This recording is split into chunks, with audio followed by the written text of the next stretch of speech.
Hey, what's up, guys? It's Tech here, and it's 9:47 a.m. on Thursday. And guys, what a roller coaster!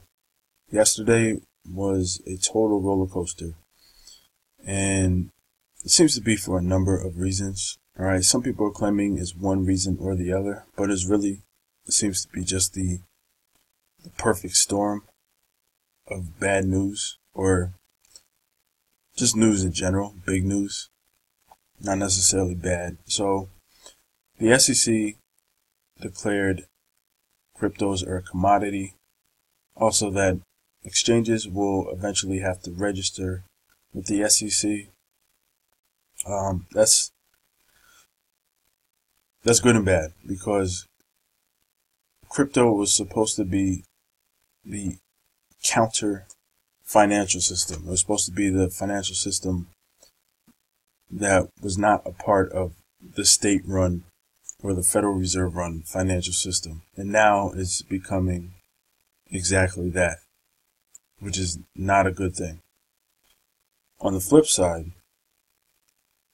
being regulated and registered will ensure that we can get rid of all of these scam coins that are in the over 1,500 cryptocurrencies that are available. So a lot of the Falcon coins of the world, the BitConnects of the world, will never see the light of day on an exchange, at least in the US. So that part is good, because these coins are killing the market, in my opinion. And, another reason why I don't think a Coinbase index fund will ever be successful, because look at these crazy fluctuations in the price. I mean, if you have an index fund of crypto, your gains are going to be wiped out like every other week. So it just doesn't make a lot of sense. So the SEC is trying to tighten up the ship, and there are both positive and negative spins that you can put on that. Now, another big story was Binance. All right, there's a huge VIA pump yesterday, and it seems to be because of a free robot that was using API. Really don't know. Nobody's saying exactly what it is, but there was a huge pump nonetheless, and VIA went up like crazy numbers, hundreds of percent. And this is why pump and dumps are also frowned upon, and why the SEC is paying a bounty for people who do pump and dumps, because pump and dumps damage the market reputation. A lot of people get caught at the top because they get FOMO, and it's just a bad thing overall. So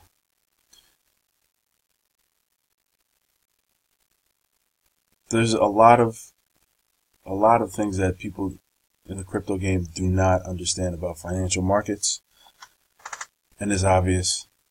All right, because a lot of these whales are people who are already involved in futures markets, hedge funds, the stock market, etc.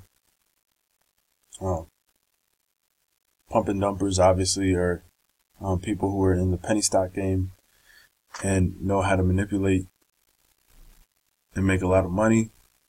People who are new to crypto don't seem to get any of that stuff, so they fall victim to it, and then they they're the ones who file the complaints with the SEC. So, I mean, it might be a Hegelian dialectic type of thing where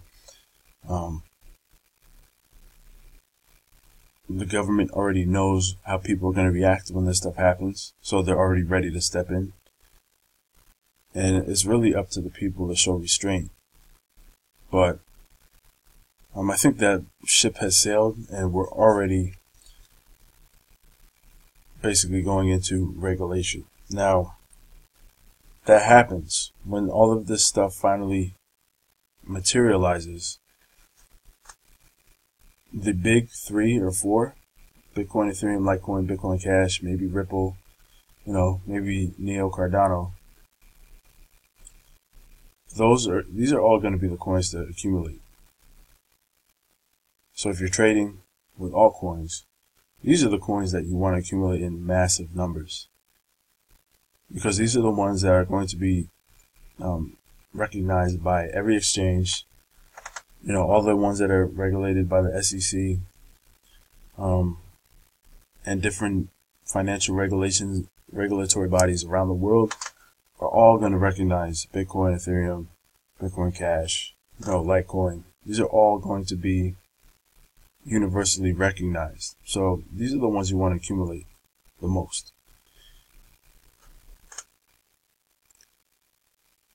So that's what I'm doing now. I'm using Ethereum to trade all the alts. This is my base. All right, it's taking a hit over the past 2 days, but it's relatively stable, especially compared to Bitcoin, which is been bouncing off of 950 or 9,500, 9,000, going all the way up to 11,800, and just keeps bouncing back up and down. Now that's an opportunity to make money, but only really if you're trading against the US dollar or something like that, because it's too volatile to trade with alts, in my opinion. So I want to take a look at this. Speaking of coins that will disappear and, remain as universal coins like Bitcoin, Ethereum, Ripple, there's 1,500 coins at least. All right, there's over 1,500 coins and more coming out. And I just want to show you guys these ICO statistics of all these coins that have come out, recently. These are just the most recent. All right, we're not even going back, 5-6 months. These are just the most recent. And all the returns are absolutely terrible. Just about all of them. So here we have Limpo, all right, 0.87% ROI, so it lost money. Credits, almost 3 times, all right, so that made money. So that's pretty good. Gems, 0.24x, so this lost 75% of its value. Here we have 0.65x for Remy. Fusion made some money, 1.27x. CopyTrack lost 80% of its value.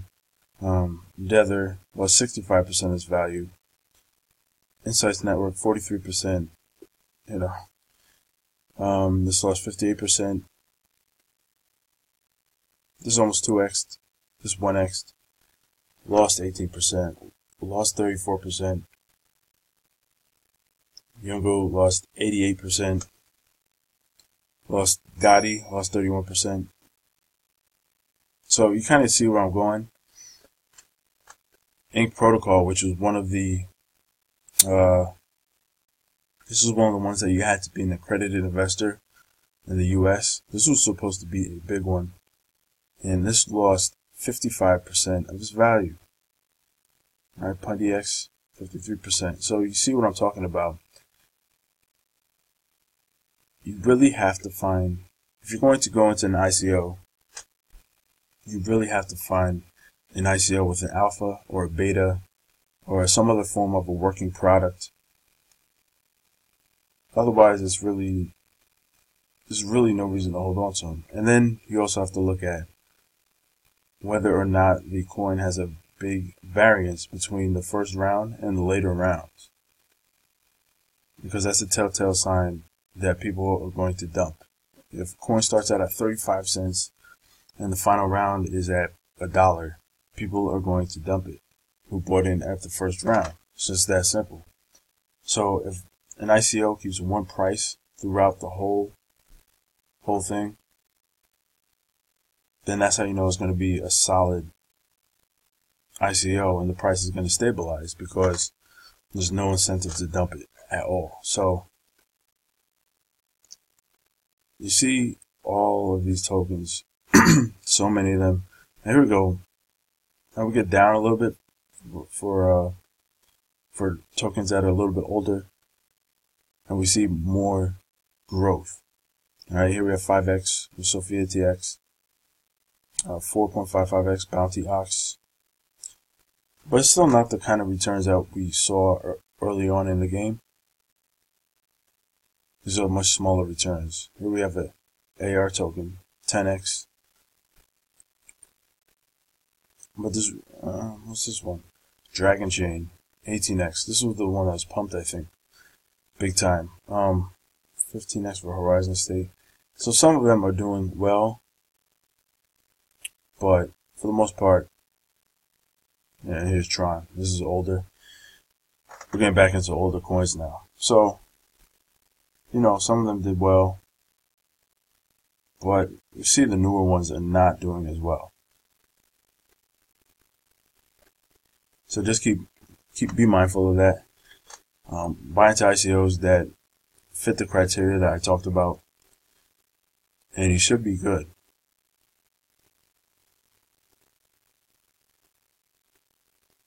Anyway, guys, I'm going to be back with an update later. So if you like the content, please like, please subscribe, and I'll talk to you later. Peace.